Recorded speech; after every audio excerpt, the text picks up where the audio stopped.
से ही मैंने देखा था कि जब पापा नहीं होते तब भी ये सुरेश हमारे घर आ जाते थे, और कई बार तो जब मैं कॉलेज से वापस लौटती तो सुरेश और मम्मी घर पर अकेले रहते थे। शुरुआत में मैंने इसे सिर्फ अपने विचारों का एक विषय माना और सोचा कि शायद यह मेरा वहम हो सकता है। हुआ यूं था कि मेरे पापा कंपनी के काम से कुछ दिन के लिए बाहर गए हुए थे। घर पर मैं और मम्मी बस थे। उसी समय एक रात की बात है, मैं अपने कमरे में सो रही थी। रात करीब 12 बजे मुझे जोर की पेशाब लगी और मेरी नींद खुल गई। मैं उठी और बाहर बाथरूम में जाकर पेशाब किया। बाथरूम में मैंने देखा कि टॉयलेट सीट के अंदर पानी में कुछ तैर रहा है। जब मैंने गौर से देखा तो वह एक बलून था जो किसी गुलाबी रंग का था। तब मैंने सोचा कि यह बलून किसने यूज किया होगा और यहाँ क्यों फेंक दिया। क्या कोई यहाँ रंग बिरंगे बलून के साथ खेल रहा था, अथवा कोई बच्चा यहाँ आकर खेलने के बाद भूल गया। मेरे मन में यह ख्याल बहुत घूम रहा था, लेकिन मेरे मन में यह सवाल अब भी बना रहा। इस छोटे से घटना ने मुझे कई सवालों पर विचार करने के लिए प्रेरित किया। क्या इस बलून के पीछे कोई छुपा रहस्य है जो मेरे सामने नहीं आया, या फिर यह सिर्फ एक आम और बेबुनियाद घटना है जिसमें कोई विशेषता नहीं है। मैं इन सभी सवालों का जवाब खोजने में जुट गई। मैं बाथरूम से बाहर निकली और देखा कि मम्मी के कमरे से कुछ सुगबुगाहट सी हो रही है। उस अजीब और उत्सुकता भरे नजारे ने मुझे भी रहस्यमय बना दिया। मैं बिल्कुल हल्के कदमों के साथ दरवाजे तक गई और चाबी के छेद से अंदर देखने लगी। वहाँ मम्मी अपने पुराने अलमीरा को खोल रही थी। उनकी आंखों में चमक और चेहरे पर खुशियों की मुस्कान थी। अंदर जो नजारा मैंने देखा, उसके बाद मेरे बदन के रोम खड़े हो गए और सारे शरीर में जैसे करंट की लहर दौड़ गई थी। उस दिन मेरा शक यकीन में बदल गया कि इन दोनों का चक्कर चल रहा है, इसलिए सुरेश हमारे घर पर इतने मेहरबान रहते हैं। वे मेरे पिताजी के सबसे अच्छे मित्र हैं, इसलिए उन्हें घर आने की आदत हो गई थी।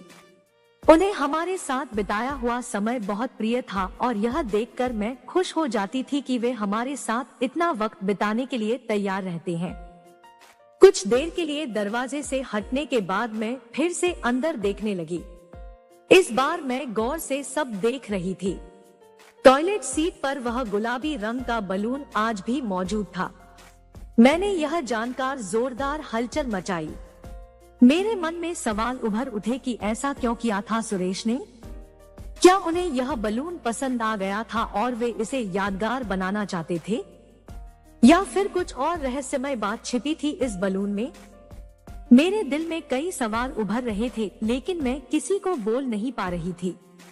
जिस रात की घटना उस बलून के साथ हुई, वह रात तक मैं अपने कमरे में चिंतित रही।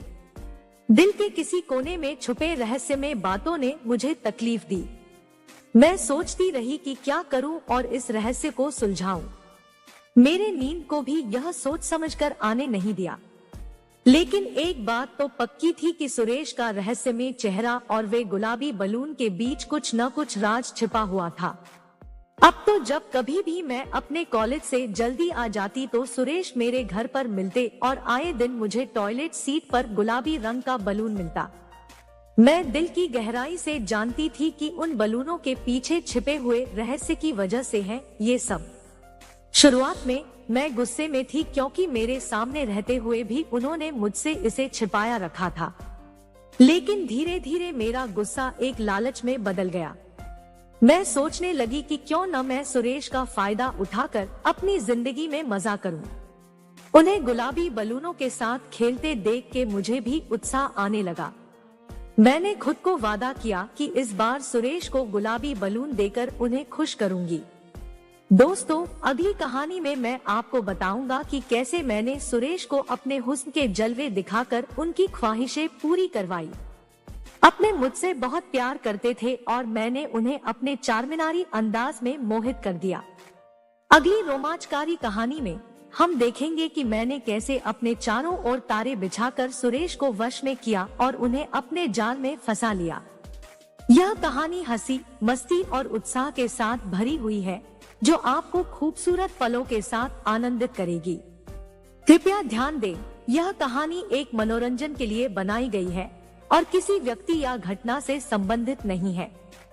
हमें आपसे अपने विचार और सुझाव सुनने में खुशी होगी। हम जल्द ही एक और रोमांचकारी कहानी के साथ वापस आएंगे।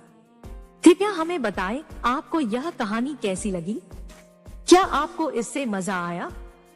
हमें अपने विचार और प्रतिक्रिया साझा करें। आपके सुझाव हमें और बेहतर बनाने के लिए प्रेरित करेंगे। आपका समर्थन हमारे लिए बहुत महत्वपूर्ण है। धन्यवाद।